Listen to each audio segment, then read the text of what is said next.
Hi, it's Amy T. Meyer. I'm here with Helping the Brave. Ed will hopefully be popping in a little bit later in the show, and I am introducing our podcast today.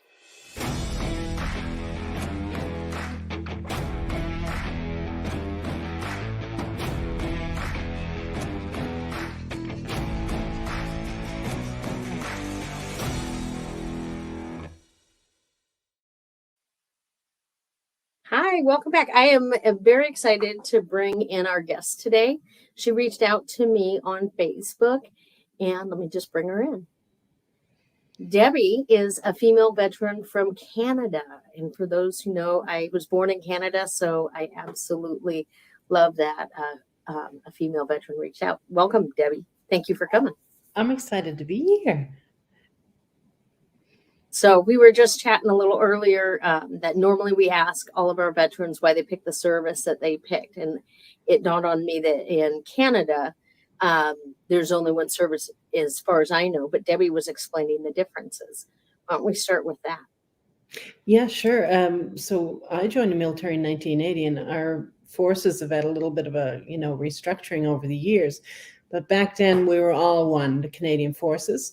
And depending on what trade you were, so I'm a mechanic by trade, the mechanics are all Army.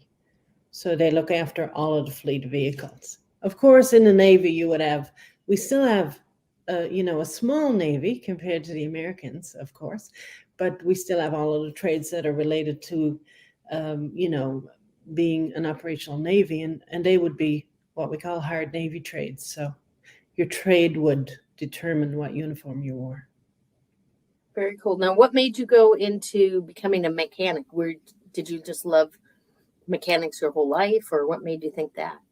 Now, I would love to lie and say, that's where I was destined to be. But really, when I went to join the military, I was 17 and I wanted to do finance or admin or some such. It was quite some time ago, and I didn't know what options were open. They said, if you want to do that, you'll have to wait a couple of years. Right now, we're recruiting for these trades. And I said, okay, I'm going to be a mechanic. Very cool. So we always ask, what do you use today that you learned from being in the military? Say it again. What do I do today that I learned? Yep. From being in the military. You know what? I'm a business. I have two businesses, income tax and business coaching. And what I bring to that is the discipline to try new things and not be totally overwhelmed. You get some people who try things once. I always say in the military, we try until we get it right. And I think I bring that work ethic with me into what I do today. Very cool. So how long did you serve, and what was your favorite part of your service? I was in for 11 years. I don't know if I'm legally blind, and I had to leave the military because of my vision loss. I couldn't fire a weapon or drive a vehicle. So, it wasn't an easy transition. And we have a lot of transition supports right now for veterans, but not so much back when I got out. So my departure was painful, I will say, but I loved everything about the military. There wasn't a day in those 11 days when the job didn't light me up. I was one of the first cohorts of women to be a mechanic. We had just opened up to trades in the late 70s, and I joined in 1980. And so, there was me and on the base where I was serving in Saskatchewan at the time, there was me and probably one other woman in transport, and the rest were guys. So, I learned to get really well. Oh, I apologize. Were the guys super accepting of women being in there, or did they? Yeah, great question. There was a mix, I think what made it a good place to be. When I went there, I was picked to go there because they'd never had a woman there before as a mechanic, and they wanted somebody that could kind of fit in. Back in those days, they had some embedded supports for the women, But there were men that definitely resented us being there. But I had a fantastic boss, and I tell this story all the time that I don't think I would have lasted if it wasn't for him having my back. Nice. Well, that's good that you had that support. Hmm. Um, I think women's service oftentimes can be arduous. Um, but do you have, so did you stay in one spot your entire service or you travel around? In the US, we travel a lot. Yes, yes, I moved around as well. Yeah. Oh, very good. Did you get to go to other countries? I did not, but I did. I have been to other countries traveling, but just traveling on my own. But had I stayed in, I was due to be posted to Germany, and that would have been like the highlight of my career. But as you know, I mean, Canada's a big country, and I've been lucky enough to live in 8 provinces, so that was a pretty good stint. I come from the most eastern part of Canada, Newfoundland, which is a tiny island, not so tiny, but a small island with low population. And it was exciting to travel all over Canada and North America.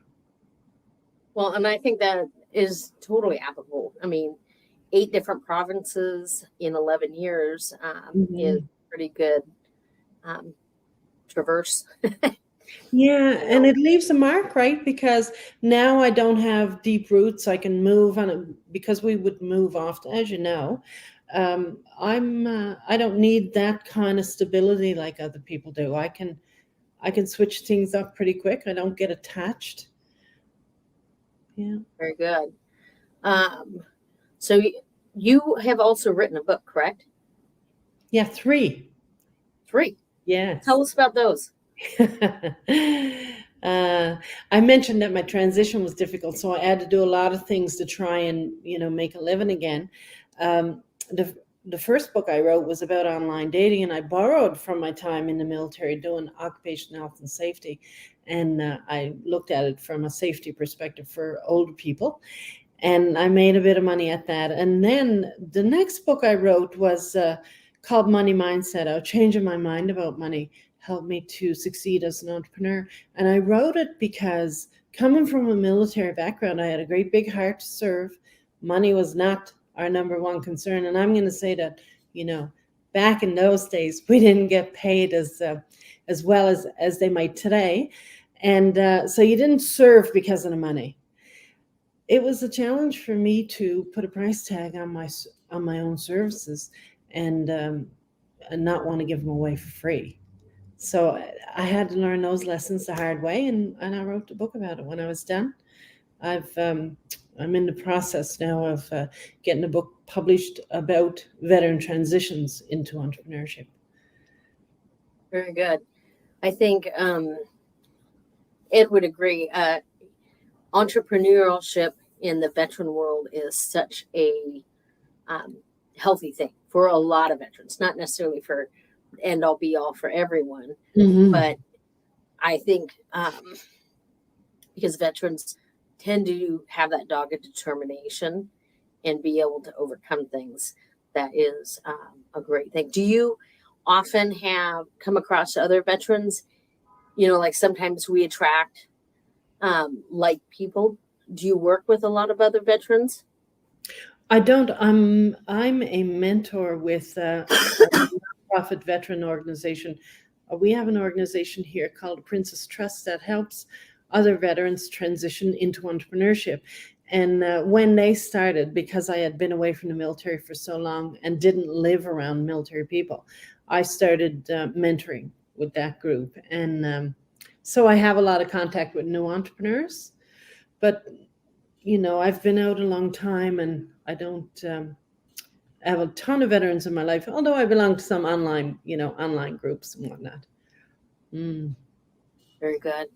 Um, so you had said I had read something that you just did you like grow up always knowing you were going into the service, or Yes. was that from your family because everybody in your family served? No, no, nobody in my family served.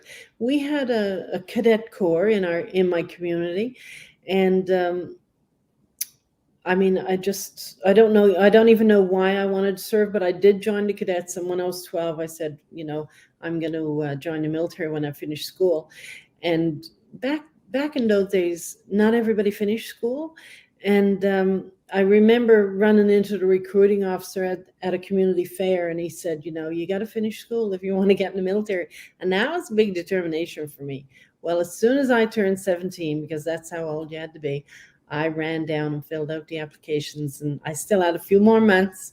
And that on that last day of school, I was like off, couldn't wait. Okay, so was your family 100% support for you joining the service? Oh yeah. I think they were 100% supportive of us finding work. Okay. So that was they didn't mind not having another mouth to feed, and they were proud that I was going to join the military, but they didn't know anything about it. Okay, and that's that's a real response for a lot of people joining the military in whatever country is it's gainful employment. It's game. And so that's neat.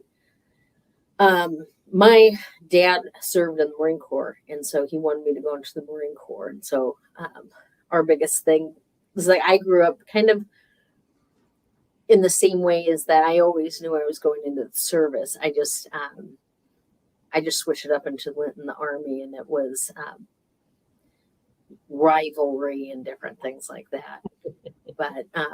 But my parents always supported the decision.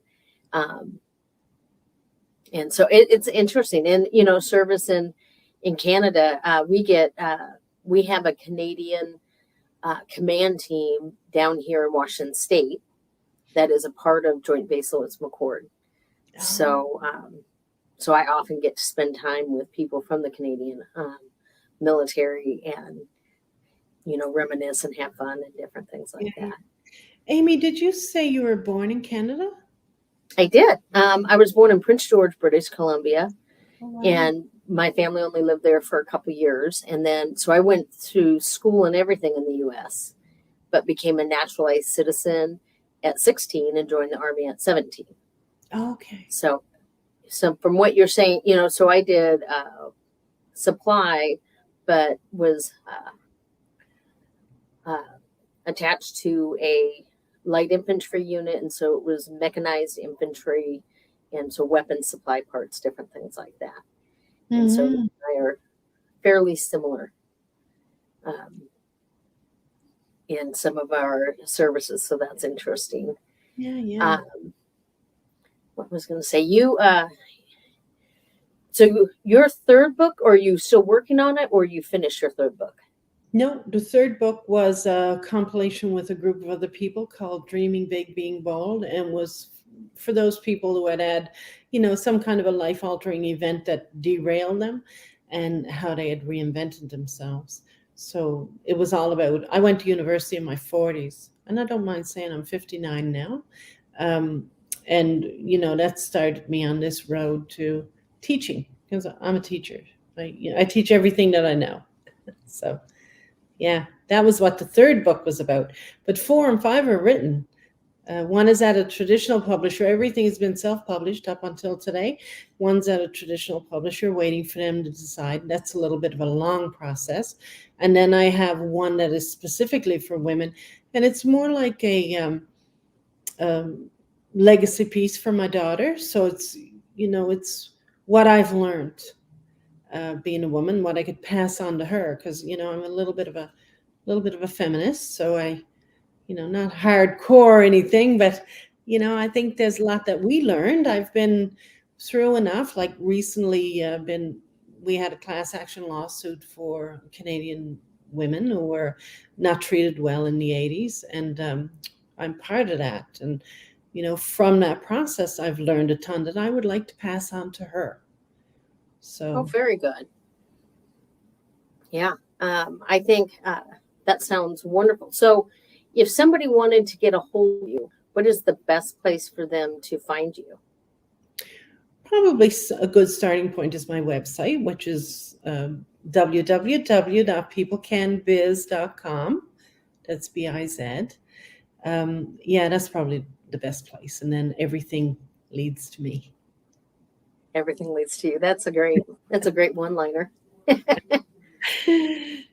Yeah. Um, okay, so we also oftentimes ask, what don't you do, or did you leave in the military? Like Ed always says, he left the time, like he doesn't go on the 24-hour clock. It's now 6 p.m. or 6 a.m. Where sometimes I'm like, well, 1800 is when da da da da, and he's like, 1800, what's that?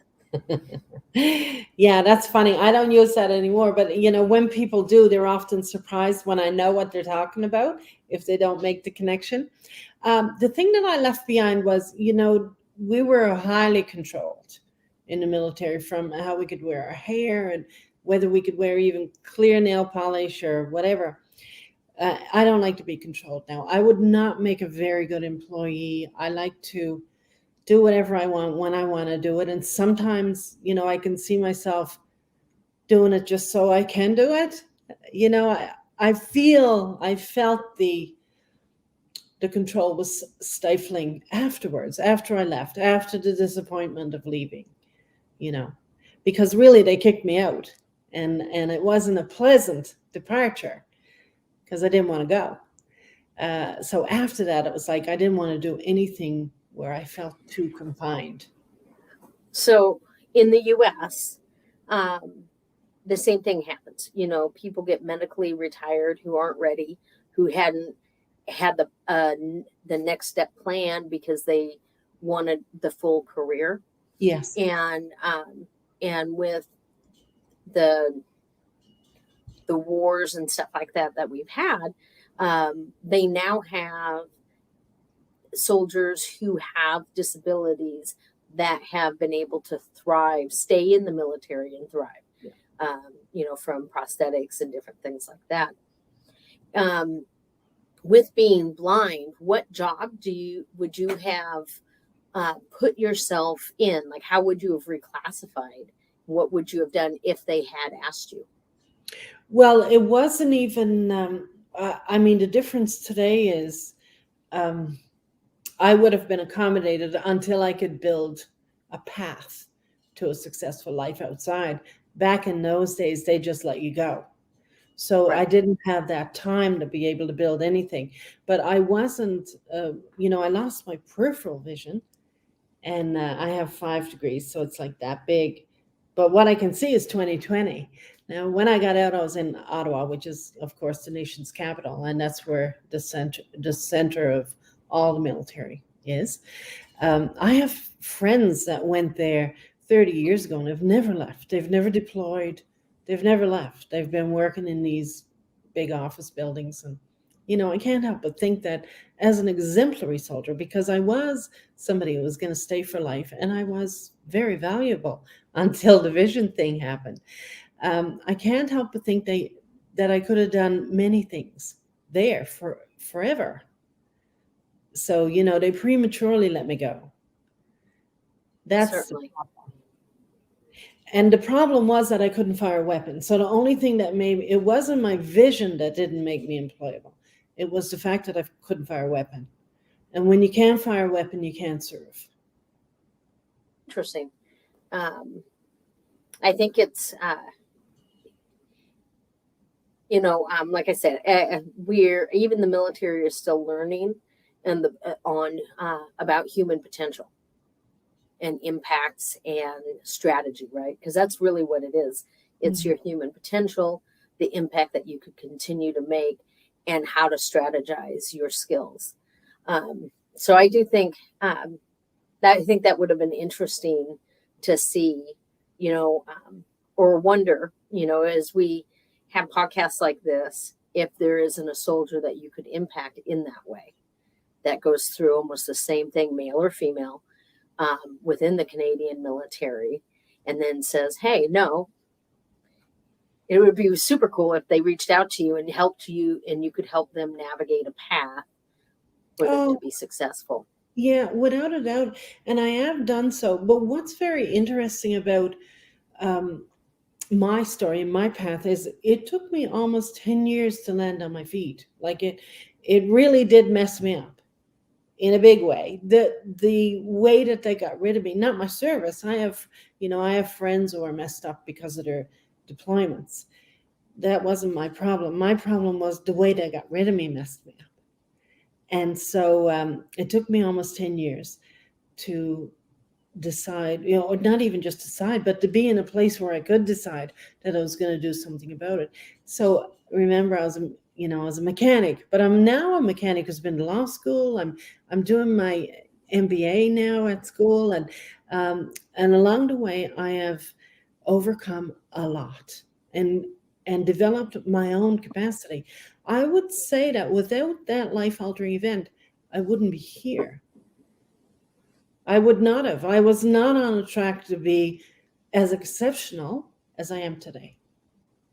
Well, I think that's a beautiful thing to recognize, and definitely, um, to me, that would be like points of gratitude.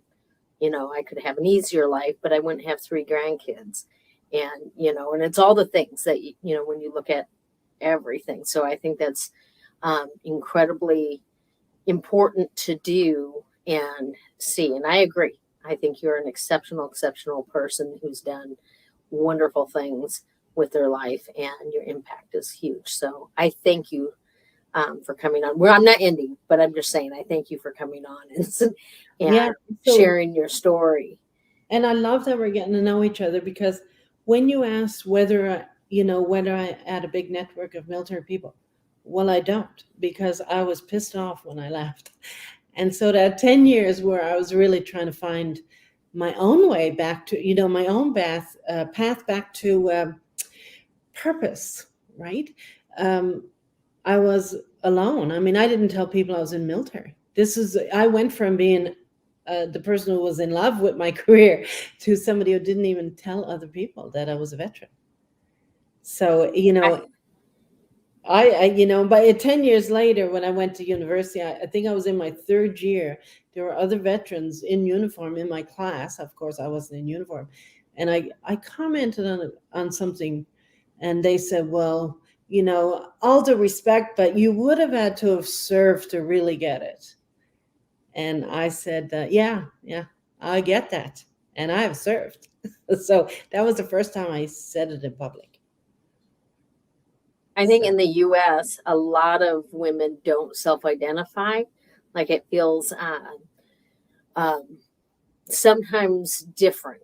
Like I have theories on female veterans not identifying unless they're officers or they retire. So retirees identify and officers identify.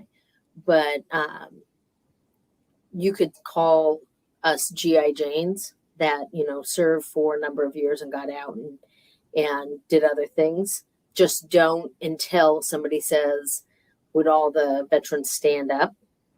And even then, sometimes they don't.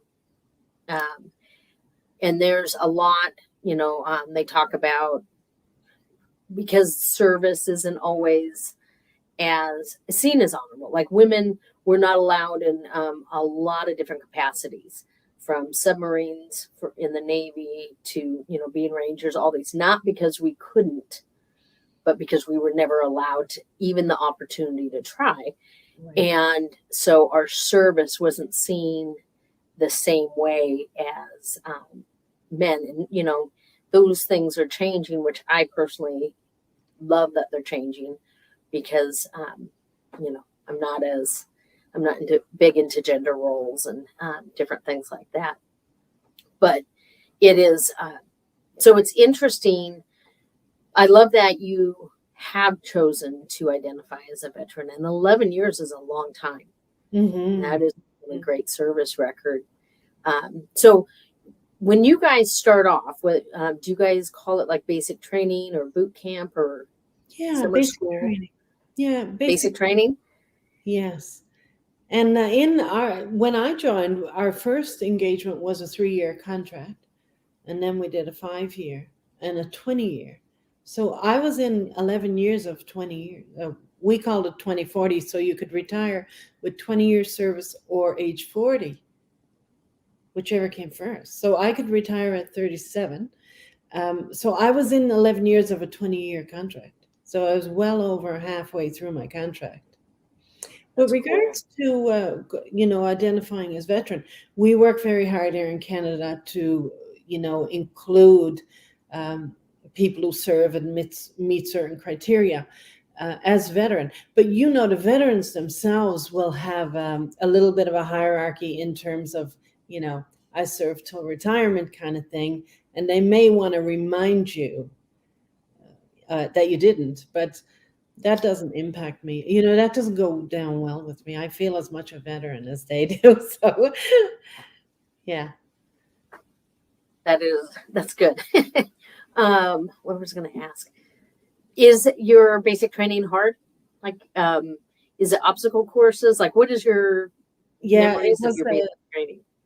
it was 11 weeks. And, at 17 I wasn't an athlete. So going into that, the exercise and the drill and all of that stuff, I would say that I was very disciplined. So I wasn't one of those people that would complain about it anyway. I grew up, uh, I grew up probably similar to you. Like I had lots of exposure to trades. I was doing lots of non-traditional stuff before I joined the military. So it wasn't as shocking for me, but it was definitely very, very long days, sleeping outside in winter, all of the stuff that brings people together. And yeah, I keep in contact with some of those people that I went through basic training with. So, what about yours? How long is basic training? Oh, geez, I want to say it's like 12 weeks, so maybe just a week longer. And but I had a Marine Corps dad, so I was prepared. Um, my favorite thing was push-ups because I'm really have a lot of upper body strength, and so I would. And I was my son and I were talking about the other day. You would max the PT test by doing 60 push-ups in 2 minutes back then. Oh, And I would do 60 push-ups and stop because I would, and so I never know like how many push-ups I could do. Like I think it's funny to think that I never pushed myself past 100%. And then uh, my worst event was sit-ups. And I think it's for the same reason. I'm kind of top heavy and squishing it all together. And yeah, short. yeah. So that was the event I struggled with. And then my fastest 2 miles was 12:58, which is about a 6.5 minute mile. So it's not like record breaking, but I almost got high PT award, and the person who beat me was because she could do sit-ups like nobody's business. That's excellent. That's excellent. Yeah, I was not anywhere near there. It wasn't natural for me, any of it, the fitness part. So, I had to work like a dog, but I did it. I did okay. I did okay. I was not an award winner, but I'm interested as to why you would stop. See, this is where my mind goes. Stopping at 60 when you're probably could have done 120. I mean, just whipping those off. Who knows? But it's like almost like tall poppy syndrome, right? Like in entrepreneurship, women often hold themselves back because if you stick your head out, somebody's going to take a pot shot at you. So they just do the 100%. Possibly. I mean, to me, like at the 17-year-old mind, I do think, like you have all these limited beliefs. Yeah. And I did in my first duty station kind of feel like I had a target. Like I had a squad leader that was always like, let's do a push-up competition and stuff like that, and would make me compete anytime he was around. And he was infantry, traditional infantry, and so he kind of had a chip on his shoulder for why I was there. But in my mind, I didn't care because it's my favorite, and I just stopped at 60. So to me, so it could have been like my way of not doing entirely what he wanted. Yeah, I didn't completely compete. Yeah. So still having a little bit of control, because that's what I see. Most everything was about control. And a lot of humiliation back in my day. So right? yeah. And also just good with weapons, and I don't know. I think sort of like if I had, there are reasons why I got out when I got out, but had those reasons not happened and I had continued, I went in thinking that I would be a lifer, and then so it's been interesting navigating, but I chose to get out, Hmm. and Yeah, so and I have friends that chose to get out because of sometimes because of the climate, for example, or it's still disappointing, you know. When you've set your mind on a career and then you're disappointed in the environment, that's been hard for some people. Yeah, I will well, say, and I think, go oh, ahead. go for it. No, no, you're the lad. Do it. Um, I think my dad always said, like, and I think that's true with other jobs that I've had. There's been times when I've fired the companies that I work for, because, like you said, the environment isn't what, or the culture isn't what um, they told me it would be, all sorts of different things. But yeah, what were you going to say? No idea, no, but I'm thinking about what you just said, firing. I've definitely done that too, because the culture conflicted with my values. Not the military, but in other jobs that I've been in. I worked for a construction company one time doing occupational health and safety stuff, and and I like rules. I like rules. I like systems that work. And this was somebody that wanted to wing it, and I didn't want to, and they tried to force me to, because after all, they owned a company, and didn't work for me, and I had to leave because it just didn't sit right. I couldn't even get up with a clear conscience every day. So, leaving was the best thing to do. Yeah, I agree. Yeah, and I think there's no harm, no foul. Like a lot of times, I feel like you don't know, and they don't know. Like Right. they want. I feel like I'm a super passionate person, and I have really strong beliefs, and so you might think that you encompass my beliefs, but when the rubber meets the road, we learn some different truths, and it's not that I'm better or worse. It's just not a good fit. Like you said, it's, Mm. you want to have systems. I want to have certain things in a certain order. And I also think that as we get older, I become less flexible with, Mm. like I believe in what I've learned thus far, and I'm not going to make the same mistake twice. Which is a really nice place to be. And if you have some, if you can make your own decisions about that, which is why entrepreneurship is just such a great place to be. I struggled to move into it because I didn't really want to work for myself. And now I'm thinking, oh my God, I could never work for anybody else now. I just love the freedom of entrepreneurship. We work hard, but hard work is kind of my thing. And yeah, it allows me to make the rules and continue to amaze myself. Um, the leadership that I have developed in my business didn't come from the military. I always Okay. had that. I always had that. I made decisions even when I was a teenager that were best for me. I changed schools. I went to a public school in a big community. I come from a very small community. When I went to high school, I went to a big community that had a lot of schools coming into this big high school. And I didn't like it. I was very overwhelmed. And later on, I mean, when we start to analyze ourselves, I'm a bit of an introvert. And I think I was just totally overwhelmed with just too much stimulation. And at the end of grade 9, I asked to go to the Catholic all girls school. I'm not even Catholic. And some friends in my community were going there. And I was the first, non-Catholic person to go. And I didn't need anybody's permission to do that. I just knew I needed to do it. So I've always been that kind of a leader. But I didn't get a chance to express that in big ways in the military. It was after I got out and I did all of this work. You know, military prepared me for a lot, but I brought a lot of value to the military. Very good. Well, let's end on that because that's kind of the perfect time. I do want to say thank you so much for your time and for reaching out.